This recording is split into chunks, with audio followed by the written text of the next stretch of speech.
The feast is o'er. Now brimming wine in lordly cup is seen to shine before each eager guest. And silence fills the crowded hall, as deep as when the herald's call thrills in the loyal breast.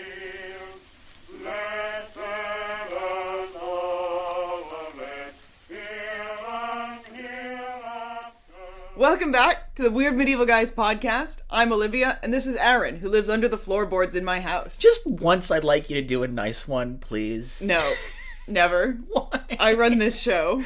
I thought it was a team effort. Yeah, false. That's how it was sold to me. Is this a coup? This is a coup d'etat. It's a mid-episode coup. You would have to have power for this to be a coup.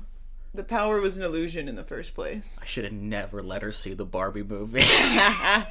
Girl power. All right then, fearless leader, what are we doing today? Today we are going to war. Rad! So last episode, that was for the girls. Yes. This one's for the boys. You're welcome, boys. All the boys out there in Radio Land. So today we are talking about sieges and war machines in the Middle Ages. Weird ones, specifically, because that's kind of the point of the show. That's what it says on the tin. Why don't we jump right in? Let's do it. And explore a little bit. What is a war machine? Why would someone want one? Right, okay. Sell me the concept. Say I'm looking to get into sieging. Sell me a war machine. Okay, so let's say that you really don't like the king of country next door. Let's call him Philip for ease of convenience. Okay. You want to go fuck up Philip. Just fuck up his whole family, kill him, execute his children, that sort of thing. Wholesome stuff. Normal stuff. Normal stuff in the Middle Ages. You could march your army into Philip's kingdom. You could just go in there and take him out. Except, oh no, he lives in a massive castle. Oh, Christ. Because the problem is that technologically, castles are really fucking good. They're God. really hard. They're really hard to take down because it's essentially a giant mountain made of rock that your enemy is living in. And unfortunately, in the age before gunpowder, there's not many things that are going to take it down. Some of these castle walls are quite high, aren't they? I mean, they can go up to 10 meters, which is, or, even a bit higher, sort of, I think, in some cases, which is, you can try to climb up, I guess, but someone's probably going to get to you first. There's lots of stuff you can try. You can undermine a castle, so you literally dig under the walls and then set explosives, or literally try and come out underneath the castle walls. You can try and climb it, but realistically, it's not going to go very well. And especially if it's a castle by the sea or a fortress city, it's a big mess. Because of that, castles are horrifically overpowered, and they can keep a very, very otherwise vulnerable force incredibly well protected for a really long time. So one of the reasons why, I'm sorry, we're going to do it again, Constantinople. 4 for 4, baby. Yeah, that's right. The reason why Constantinople manages to stay sort of relevant and the Byzantine Empire manages to survive within Constantinople when the entire sort of hinterland of the empire has collapsed by the 15th century is because Constantinople is surrounded by these monstrously thick walls. The Theodosian walls, as they were called, which were so impregnable that even though the city had been completely diminished, like it had gone from a city of 1 million to like a city of a couple thousand people, most of whom used this formerly urban space as farmland. That's how depleted it was. They were still repelling enemies until 1453 because they were just so easy. It was so ridiculously easy to defend. Yeah, I mean, isn't Constantinople one of the most heavily besieged cities in history, or at least of the Middle Ages?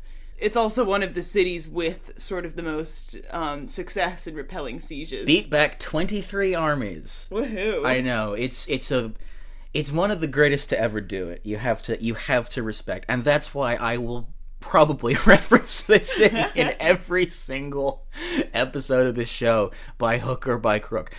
And, to make matters worse, not only are your enemies sitting behind a giant ass wall, but they're also throwing stuff at you. They're shooting at you. They are throwing boiling oil at your soldiers. Oh, yeah. It's a mess, right? So So you're standing outside of the castle.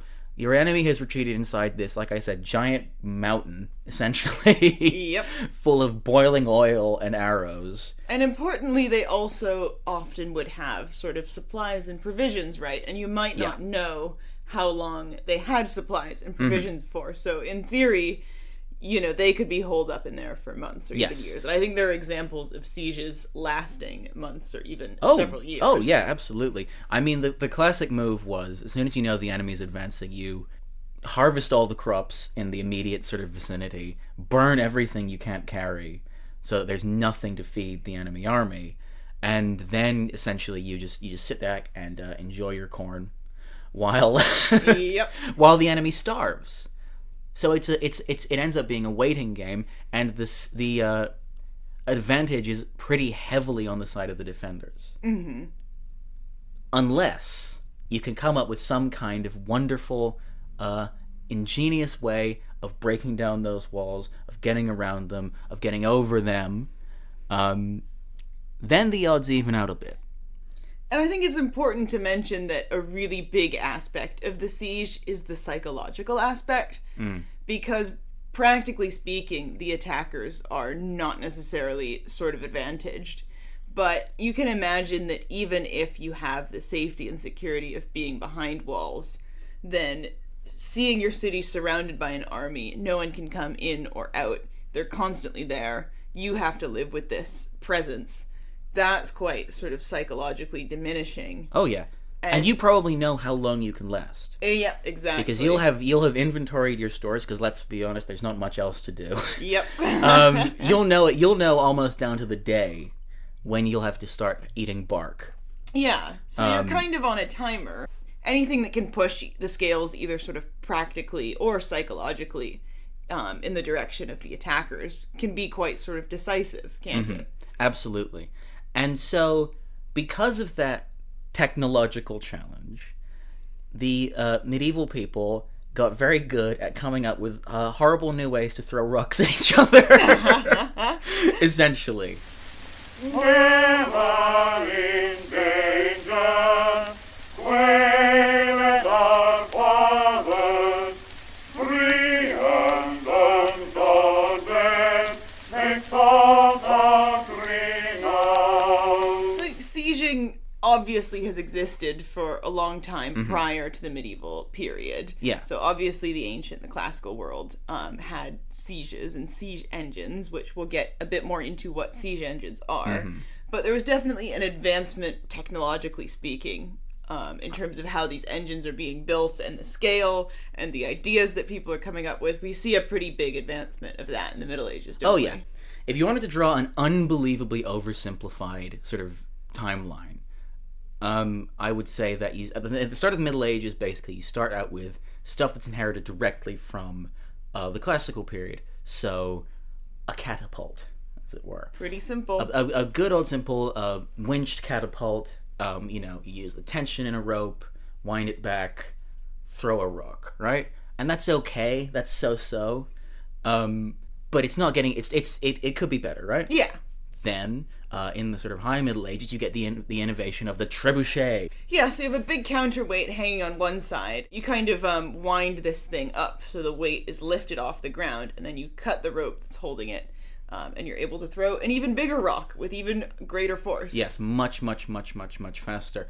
And by the way, I should note, these things could be absolutely monstrous in size. My favorite one, I love it because it has just the most amazing name, was Warwolf. God, that puts the fear right into you. Well, it does, doesn't it? Okay, so let me tell you the story of Warwolf real quick. So, it's, you remember Braveheart? We talked about Braveheart. We love Braveheart. We love Braveheart. Pro Braveheart. So this is after Braveheart, right? William Wallace's army has been defeated by the English forces, and the English king and his armies are basically mopping up the last isolated bits of Scottish resistance. One of those points of resistance is Stirling Castle, a phenomenally important city strategically because it is the sort of gateway between the Highland region of Scotland in the northwest and the Lowland region in the south. And so it's vitally important that whoever takes Stirling Castle kind of controls the passage between those two regions. And Stirling Castle is one of the last holdouts of Scottish resistance, and they're in there, as we've talked about, for quite a long time. So Edward employs this guy, and we don't know very much about him except that he has a French name, but it's medieval England, that could mean anything, to build him the biggest trebuchet anyone's ever built. Hell yeah. This thing is, at a conservative estimate, right? This is the lowest estimates of height that we hear it's as tall as the Statue of Liberty. Jesus. And it is assembled in front of Stirling Castle. Well, you're not gonna move it, are you? Well, no, but like, hear me out, right? Hear me out, okay?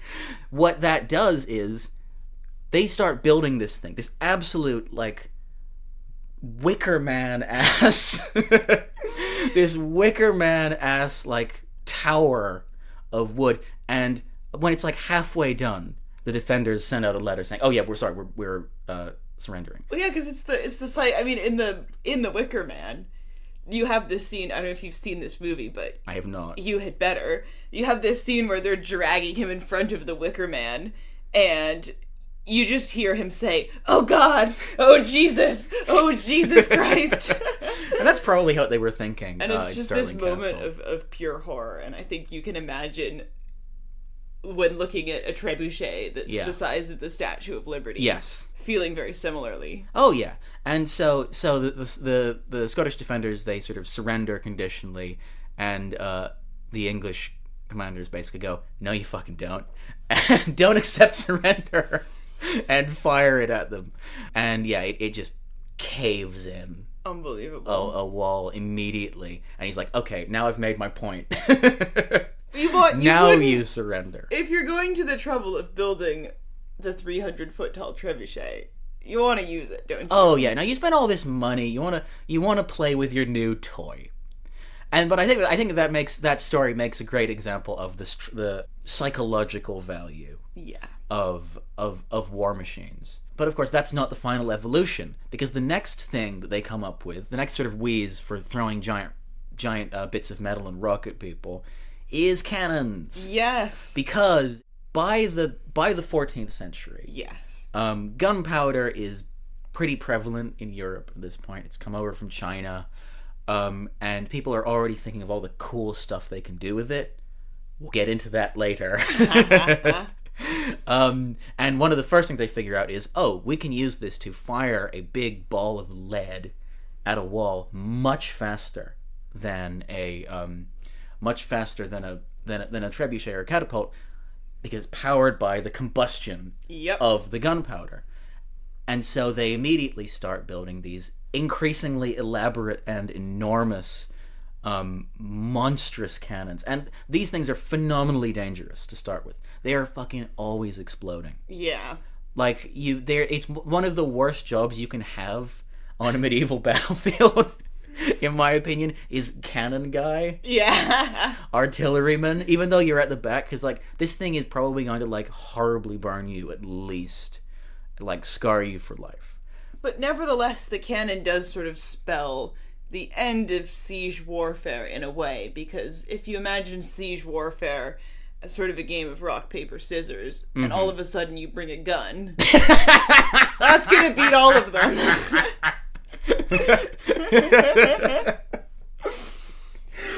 Oh, it's so true. And the moment that I like to use as an example of this is, that's right, we're doing Constantinople again. This was a setup and payoff all along. The year is 1453. The new Ottoman Sultan, Mehmet II, who, by the way, is a teenager at this stage. Everybody forgets that.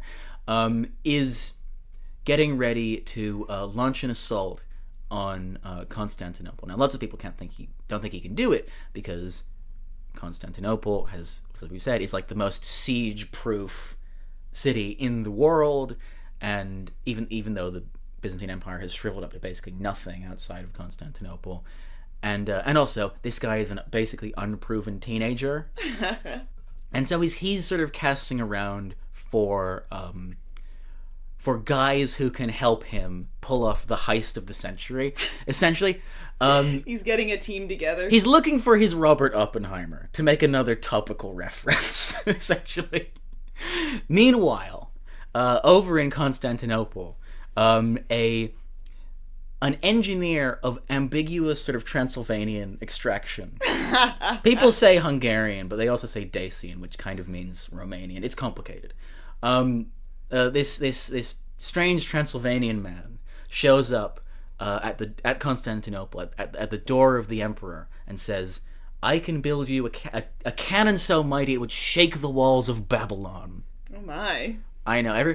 This is the great thing, by the way, about Ottoman history, is that everybody is like the most cool and dramatic person ever. Every quote is like, "I will kill God himself." Who was the pirate guy you mentioned? Oh God. Okay, we're going way. This is the Great Siege of Malta, another one of the all-time great sieges. The sort of overseeing commander of the Turkish forces is a guy by the name of Dragut, the drawn sword of Islam, the pirate king of the Barbary coast. Dudes rock. Yes! Oh, he's so cool. Everybody's so cool. Anyway, this Transylvanian guy named Orban shows up in Constantinople. He pitches his cannon to the emperor, and the emperor he looks around and he goes, "Man, I cannot afford your salary, and also, even if I could afford your salary, what would I build it with?" Orban goes, "Your loss." He immediately goes to the Ottoman capital and gives Mehmet the exact same pitch. And Mehmet, who by the way is a huge nerd, like loves like engineering and siege warfare and history and all that kind of stuff. And he's like, "The biggest cannon anybody's ever seen. Oh my God." Yes, please. So he pays Orban's salary. So they start building it outside of the Ottoman capital of Adrianople, and they then have to transport it, obviously, to Constantinople.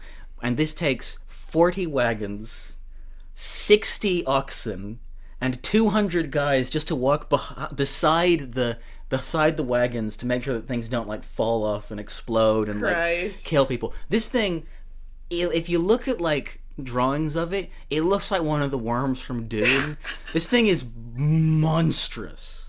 Anyway, they bring it and they assemble it outside of Constantinople, and it immediately becomes like the iconic weapon of that siege. Orban names it Basilica, which is another just phenomenal name. Amazing. Just wonderful stuff. It's such a behemoth that you can only fire it 7 times a day. That's amazing. And it absolutely just wrecks these walls that I've been bigging up for like 10 minutes now. Like, just blows through them. And historians generally agree that it was key in sort of bringing about the fall of Constantinople. Now, the sort of Frankenstein's monster twist at the end of the story is that Orban never gets to see his triumph. Because he dies during the siege, probably because one of his cannons blew up. Oops. Sorry. Hey, at least he died doing what he loved, exploding. So cannons, in their own way, by being so unbelievably overpowered, basically change the strategic calculus of sieges. You now can't hold out for nearly as long.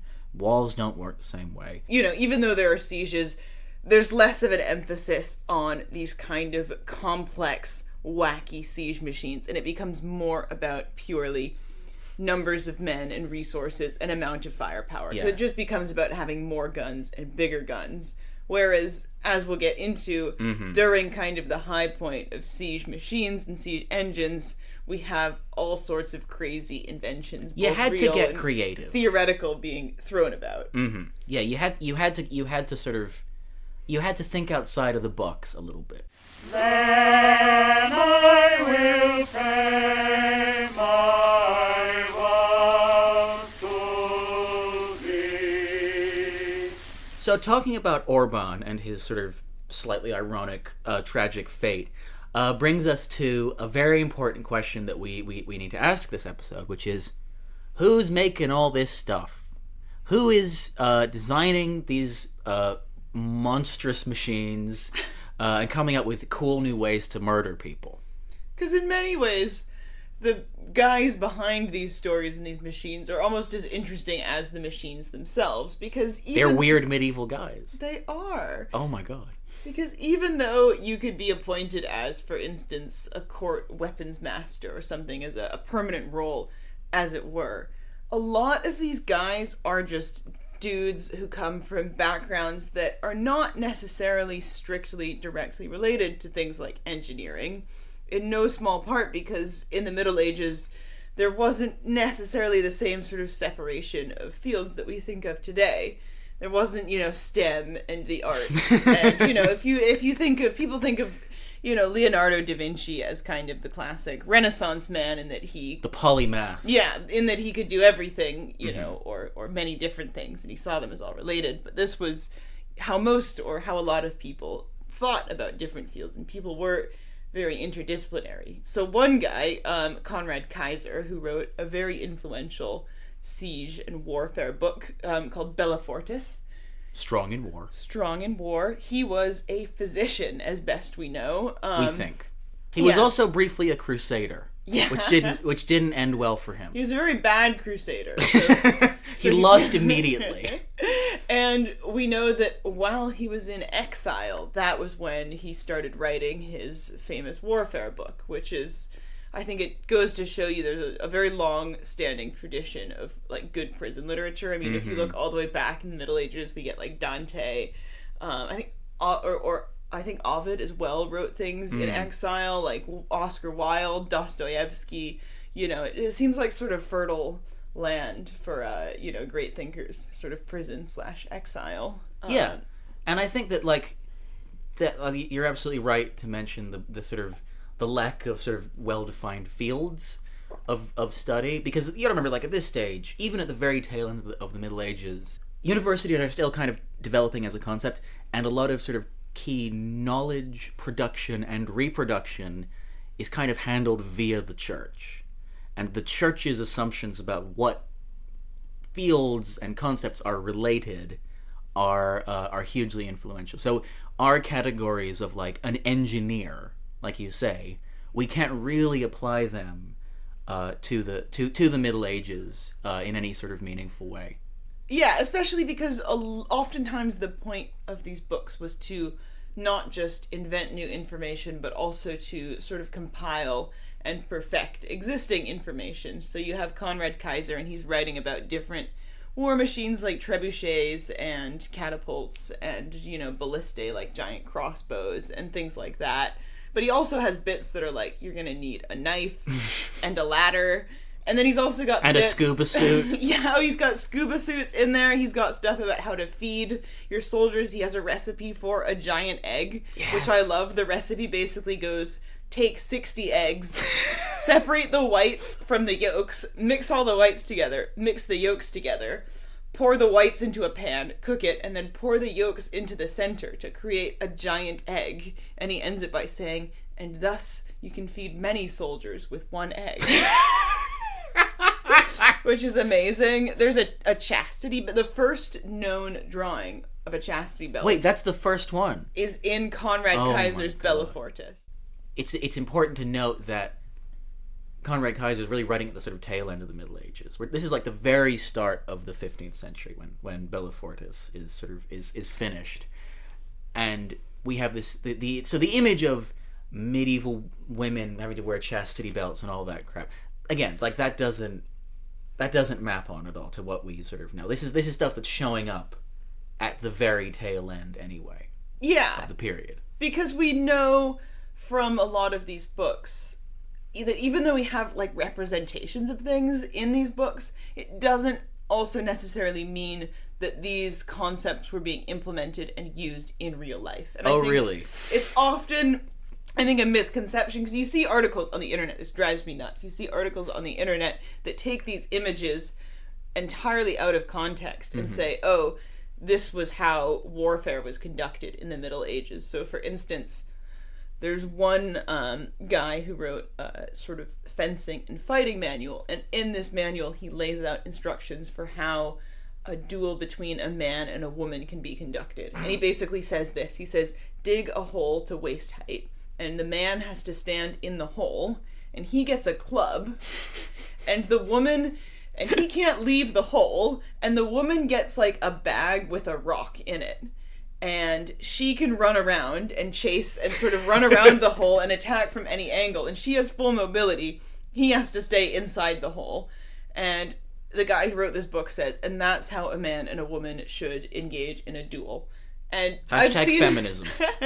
And I've seen people take this and put this on the internet and say, this is how men and women dueled each other in the Middle Ages. No, we have absolutely no proof that this was ever implemented. Yeah. And there are loads of other wacky ideas like this. You know, just because one guy wrote this down and said, oh, you could do this way, it doesn't mean it was actually carried out. And that, I think, brings us on to a really important thing about these quote-unquote military manuals. Which really also, again, like, as a genre, I think it's important to say these don't really show up until the sort of late Middle Ages. And before the sort of 13th, 14th, 15th centuries, we really know fuck all about the people who are making these war machines, and it's only when this genre really gets popularized in the late medieval, early Renaissance period that we can start drawing inferences about sort of how these people did their jobs, essentially, and what they were thinking about and writing about. But in any case, the important thing about these manuals is that they are, like you say, they're speculative. These are a collection of ideas, essentially. Like, these guys are spitballing. They're not reproducing things that they've seen, that they've made themselves or seen used, necessarily. They might be drawing on classical texts, which is something that we're definitely going to talk about in a minute. But they are, for the most part, just being like, oh, you could do it like that. And the reason they're doing that is because these manuals, in many cases, especially when it comes to like siege engines and war machines, are not manuals. They are essentially Argos catalogs. They are to be circulated with kings and princes and to say, hey, Conrad Kaiser or Giovanni di Fontana can make you all kinds of cool stuff. Here's a selection of stuff. The kinds of things you might be able to order off the menu. Maybe you should hire them. And because like you say, they are often itinerant sort of polymaths who are seeking a patron to pay their stipend for a little bit. Who among us? Whomst among us isn't that? They're just hustling. Yeah, and oftentimes they're sort of trying to adapt or like show off new technology. So for instance, when gunpowder and explosives are introduced to Europe, we get one of, I think, the most amazing and iconic sort of fantasy images in one of these books, which is the exploding cat. Which is a guy who says, okay, here's what you need to do to win a siege. You want to take a bag of gunpowder and tie it to a cat. Yes. And then you want to set it on fire and just send the cat off into the enemy's city. And he says, oh, you can also do this with a pigeon. And he says, make sure the cat or the pigeon actually goes towards the city. Very important. If they don't, you'll be in trouble. Now you have two problems. And again, no evidence that this ever actually took place, but you can imagine sort of, I mean, I was going to say, you can imagine seeing this as a king or as a military commander and sort of being quite intrigued or impressed, although maybe that's sort of, maybe they weren't actually sort of, rubes to that extent. But it was often speculative, I think, is the bottom line here. Yeah, it was like, this is the kind of thing you could get, potentially. Like incense wafted on the breath of morning. So we've been talking in mostly general terms up to this point about military manuals, who would make them, what's in them, why you should take them with a grain of salt, and why people were making them to start with. But let's zero in, I think, on one of the most iconic ones of all time, which is, we've already mentioned it, the Bella Fortis by Conrad Kaiser. And this thing is just a cornucopia of weird shit. Yeah, I mean, you scroll through and, like, a lot of it is not instantly recognizable. Like, a lot of it just kind of looks like Silent Hill sort of type. Like, just spikes. I mean, there's like 12 different kinds of ladders that all have different configurations of spikes on the ends. There's like 6 or 10 sort of different types of like wagons that have spikes and like wheels made out he of loves saw wagons. blades. Yeah. He's obsessed with this idea of like, oh yeah, you just like put a bunch of spikes on a wagon and then just push it at the enemy and they'll just get threshed, essentially. The principle seems pretty sound, in all fairness. Yeah, it is. It looks like saw traps. Yeah, he's got like giant pincers that you can use to grab people off of enemy ramparts and just rip them down.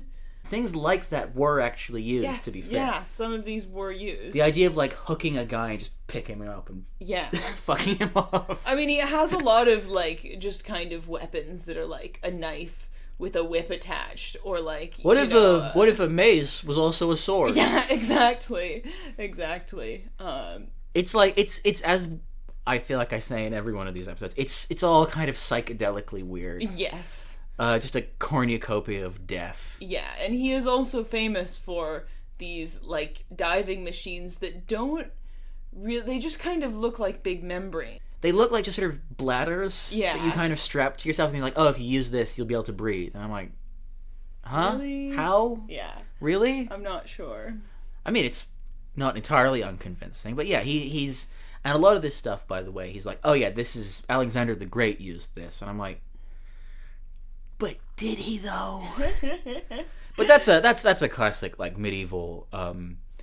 sort of literary trope of being like, oh yeah, this is a forgotten weapon or technique or knowledge from the classical period. They loved to say that. And there was, I think, also an element in the Middle Ages of making things arbitrarily complex. Oh yeah. So that you could prove that you knew sort of everything about them. So the classic example is hunting, in that hunting kind of had, different tactics and different, types of strategies, different types of dogs that you would breed, and different sort of configurations of hunting parties and different words for every different, not only type of animal, but type of animal droppings and animal tracks and animal stages of animals' lives and types of animal meat. I mean, this is why, like in English, we say beef and pork instead of, cow and chicken meat, is because they were sort of bent on creating, arbitrary terms and scenarios whereby things were so complex and like obscure beyond the point of practicality, so you could say, oh, I know all about this, and therefore sort of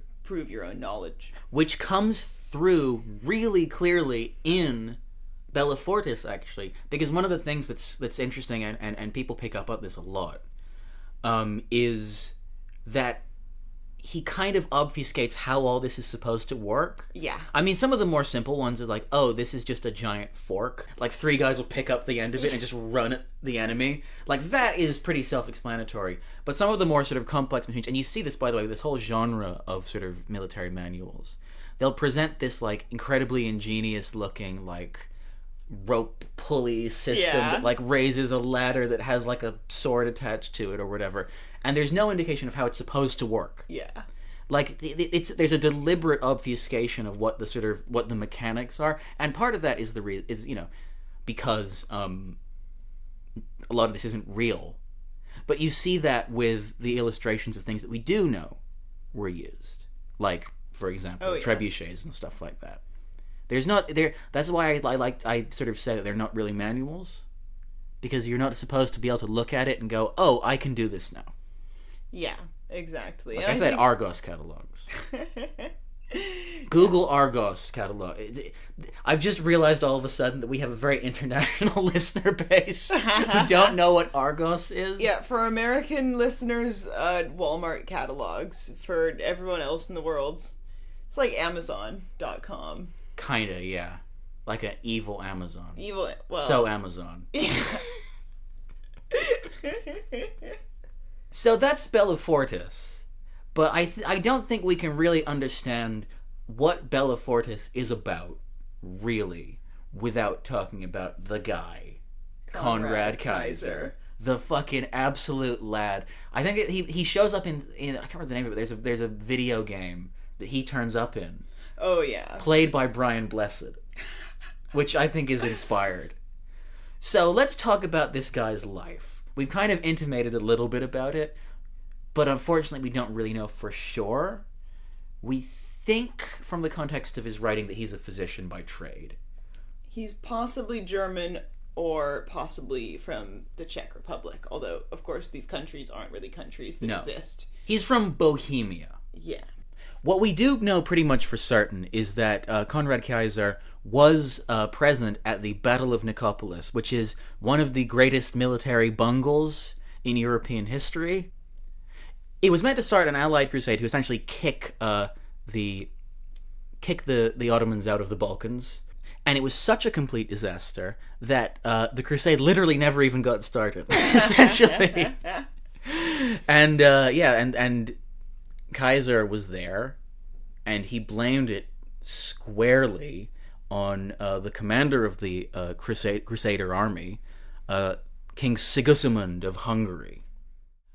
Anyway, so years pass, and at the start of the 15th century, Kaiser is working in the court of King Wenceslas of Bohemia. Yes, the guy from the song, who's also the Holy Roman Emperor at that point. Now, Wenceslas gets deposed by the very same Sigismund. Yeah, that's right. He's being haunted by this guy. Oh God!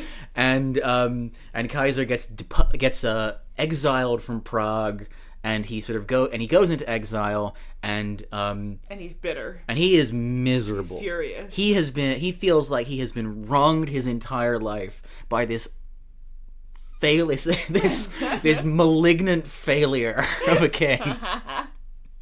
And so he sits down at his writing desk, and he pours everything he's got into writing Bellefortes, and he dedicates it to the new Holy Roman Emperor, who is a weak king who was sort of imposed by Sigismund and some of the other sort of prelates. And he says in his dedication, and I couldn't find a good English translation, so I'm going to have to paraphrase, if I may.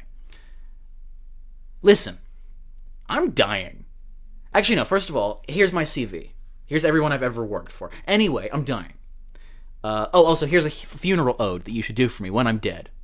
Also, here's a list of all the people who will be sad when I die, including, if I may, rich people, the nobility, poor people, four-legged animals, three-legged animals. What? Birds and worms. That's just about everyone. I mean, Pretty much everybody around here. yourself. I guess, like, I'm a worm. I'm a poor person.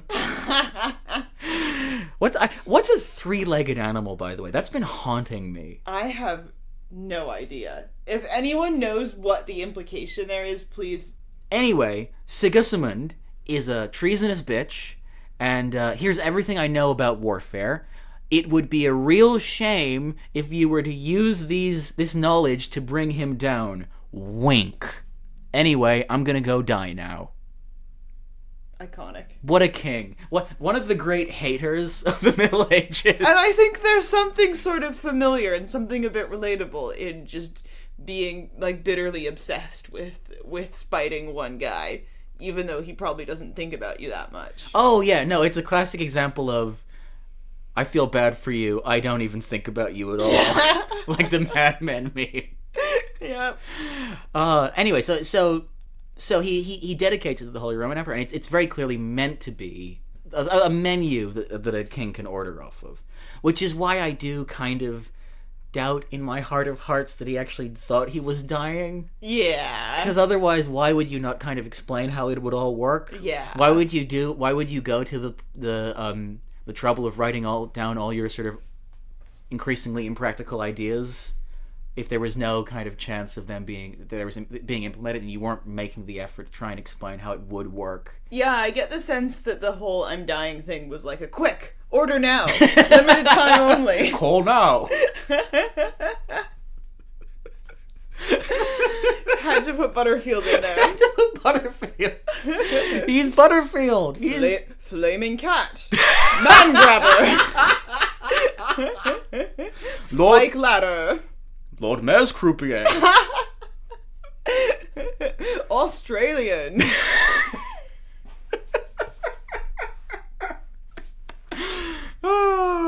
It's like, for example, like, one of the iconic images of that book is, like, a drawing of Alexander the Great holding a magical rocket. Now, what is the Holy Roman Emperor meant to do with that information? Was that an actual question? Because I've got no idea. It was both a rhetorical question, but also an actual question, and I'm relieved that you came to the same conclusion as me. Father of mercy, when the day is dawning. Now, of course, Conrad Kaiser isn't the only weird guy hanging around in this period. He's not the only weird medieval guy you may be surprised to hear. Quelle surprise. No, there are other guys hanging around writing other similar manuscripts. Another one of my personal favorites is a guy named Giovanni Fontana. God, this guy has... Actually, he might be weirder than Conrad Kaiser. He has a wonderful face. How would you describe his face in the one illustration that we have of him? I would say not mad, but disappointed.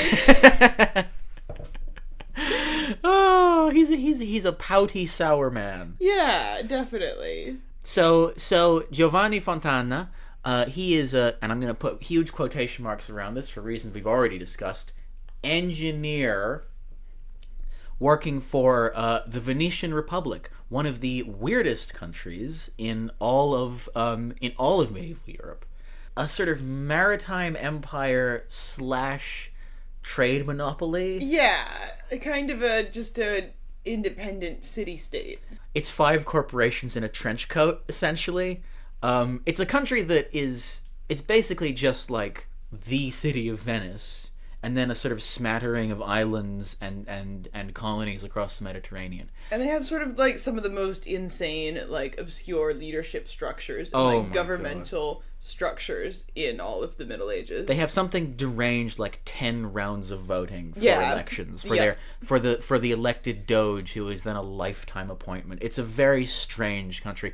We've talked in the past about how like medieval states are not like countries in the sense that we would understand it. The Venetian Republic is the least country-like of all of them by quite a long way. Don't they have a ceremony they do annually at this point where the leader gets married to the sea? Yes, They he marries throw a the wedding sea. ring into the sea. The sea is very important to them. It's their It's wall-to-wall sea.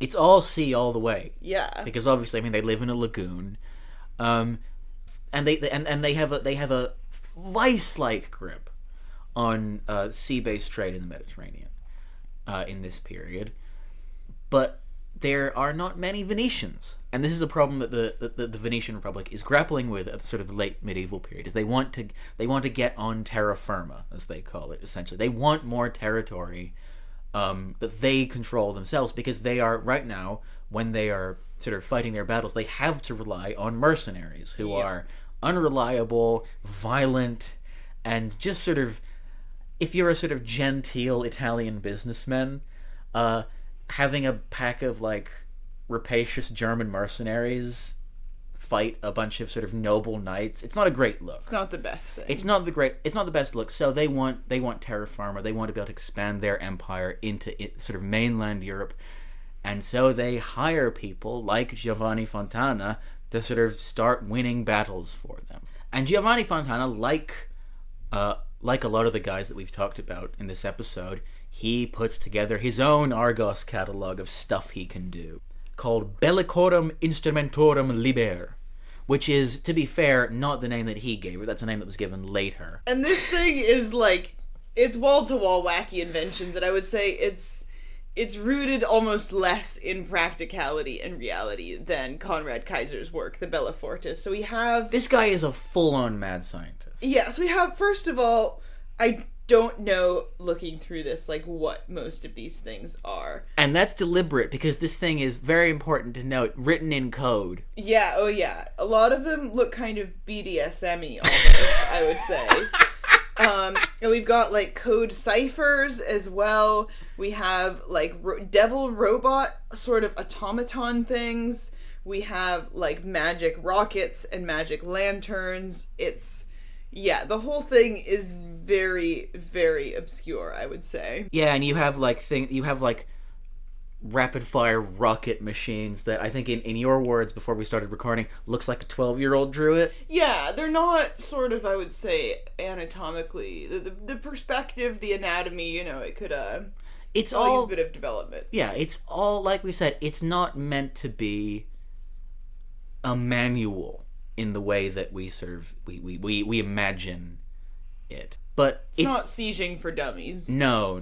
It's like like an art portfolio, essentially. Yeah.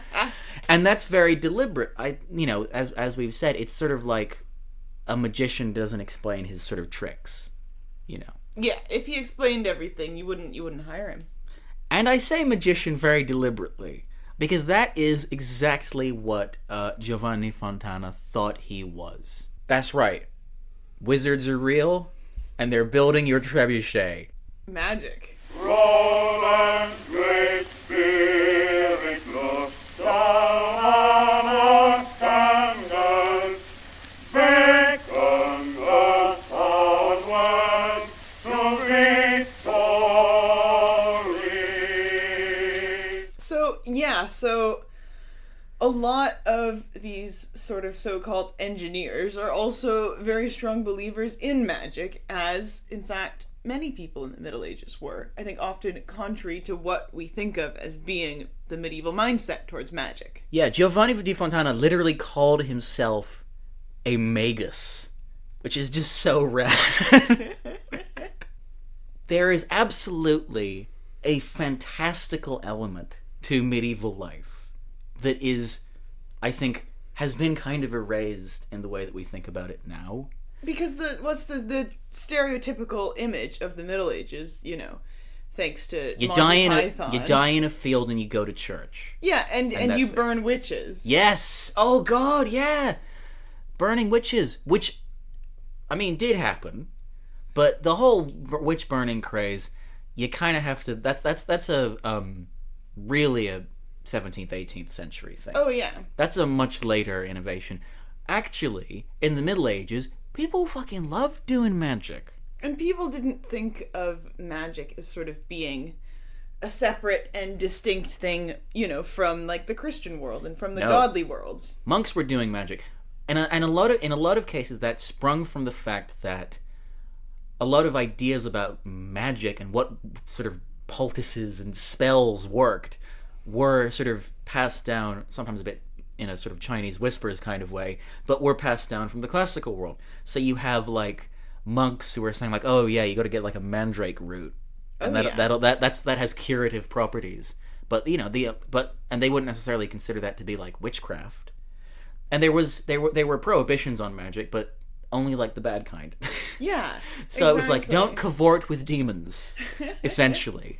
Astrology, for instance, goes all the way back. I mean, obviously, you know, to earlier than the Middle Ages, but medieval people were huge on astrology, and it was thought that all sorts of things, you know, whether it was favorable to launch an invasion, or to open a new business endeavor, or pursue a lover, it was thought that astrology could tell you a lot about whether or not it was a good idea to do these things, and when it was a good idea to do these things. That's right. So, the next time a bisexual woman messages you to ask you what time you were born, just know that you are participating in a time-honored tradition that once upon a time was a noble and respected science. Absolutely. 500 years ago, your ancestors were sending each other notes, you know, saying, what time were you born at? I've drawn up the old birth chart. And you would go and ask your mother, and she would go, don't talk to her.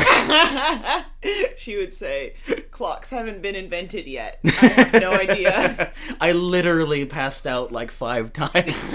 There was no anesthetic. I have no idea. That entire first year is a blur. And by the way, I should say, one of the people who was big on astrology, our old friend, Conrad Kaiser, one of the first sort of sections of Bellafortis, is all about, like, planets and how you can sort of protect yourself from Saturn. And so, like, everybody's in on this. You know, from peasants who are doing, like, basically hedge magic, where they would, like, you know, the oldest, most wizened woman in your village would teach you how to make a poultice to cure gangrene or whatever that didn't work. And but it was also popular in the courts of European monarchs. Having a court astrologer or astrologist was a huge thing. I've heard a really interesting point made actually about that, which is that the conditions of court politics, where there is the king and he's surrounded by all these sort of people whose power is sort of contextual and not well defined and structured and based on sort of interpersonal relationships and informal. So basically like succession.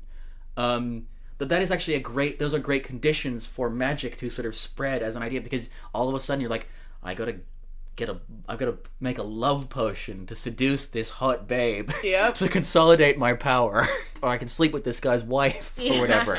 Like that is the ideal petri dish for people to be kind of obsessed with this stuff. And so it kind of is unsurprising that people like Fontana and Kaiser, who are these sort of slightly mystical weirdos, would get this would have this kind of favor in that kind of environment.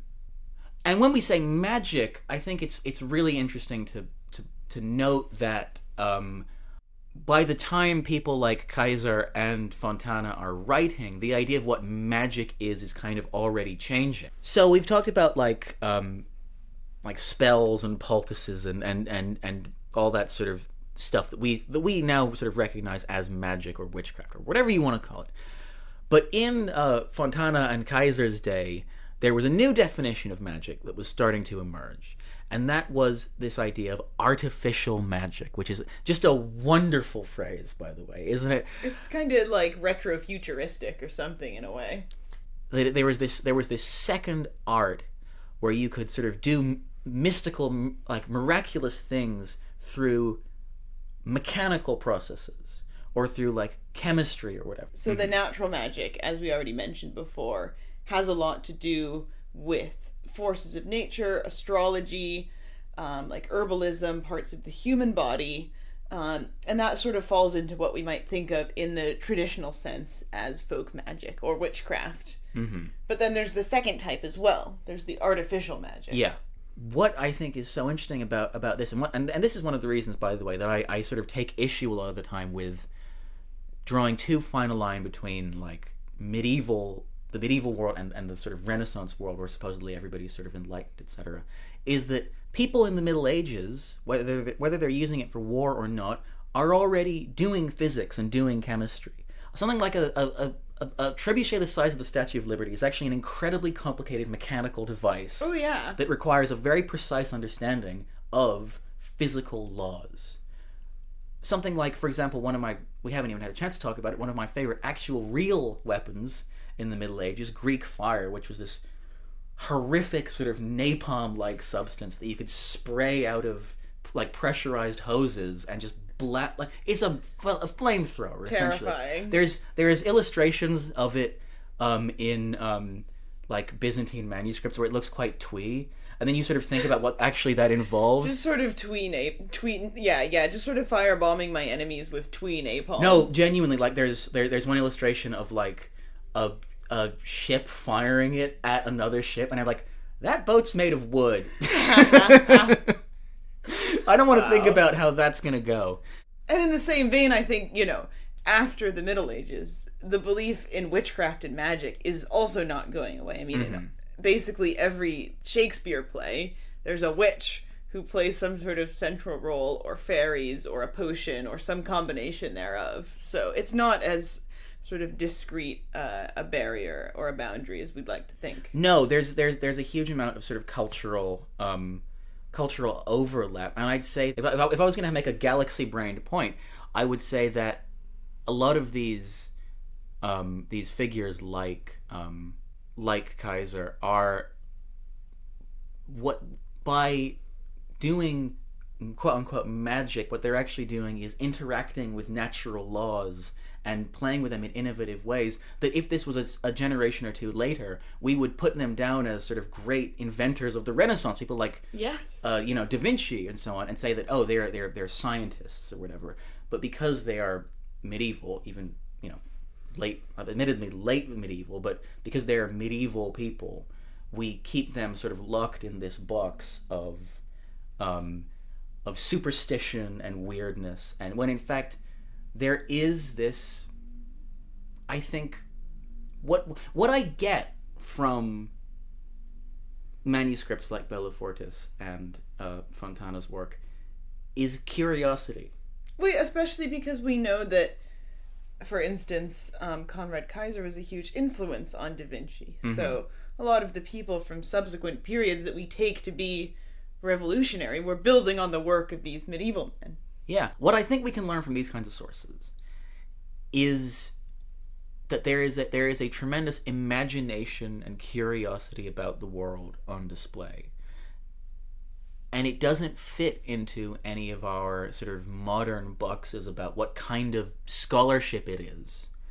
And so it's very hard to pin down. But I think that there's something very sort of recognizably human about sort of trying to push the boundaries of what's possible. Even though a lot of the sort of inventions in these books are not practical and are not useful for wars, they are evidence of a curiosity and an experimental, dare I even say, willingness to push the boundaries of what's physically.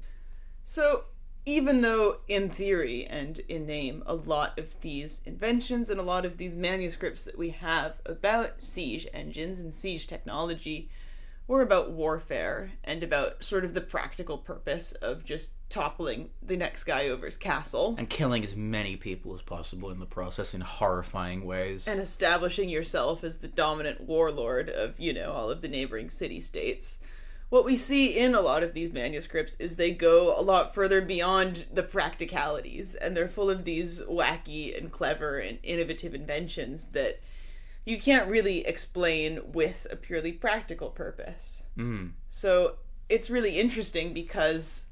So I think it goes to show you that even though on the surface there's the justification and the motivation of war to explain why we have all of these manuscripts, there's a huge component as well that has to do with pushing the limits of human creativity and human imagination and creating these, crazy inventions that maybe we'll never see them made, and maybe there's no reason necessarily to ever see them made. Maybe we don't need 6 different kinds of knife wagon, but it was this sort of, deeply human creative exercise. And you see that, by the way, in throughout human history. So many of the sort of innovations and leaps forward in sort of human understanding and about the natural world and the applications of sort of science come from warfare. Like, for example, atomic energy. Yeah. Which was unleashed by the bomb. By the bomb. And by everybody's favorite pouty scientist, Oppie. So in many ways, I think that guys like Oppenheimer are kind of the successors to people like Kaiser and Fontana, in that they are kind of mad magicians wandering around the courts of Europe, sort of pushing forward the bounds of human understanding, as you say. Although I don't know if any of the other ones ever felt bad about it. I don't think Conrad Kaiser was losing sleep over the, moral and ethical implications of, the giant egg. Yeah, Kaiser did not go to Wenceslas and be like, I've made a terrible mistake. My giant mechanical fork. Yeah. It killed people.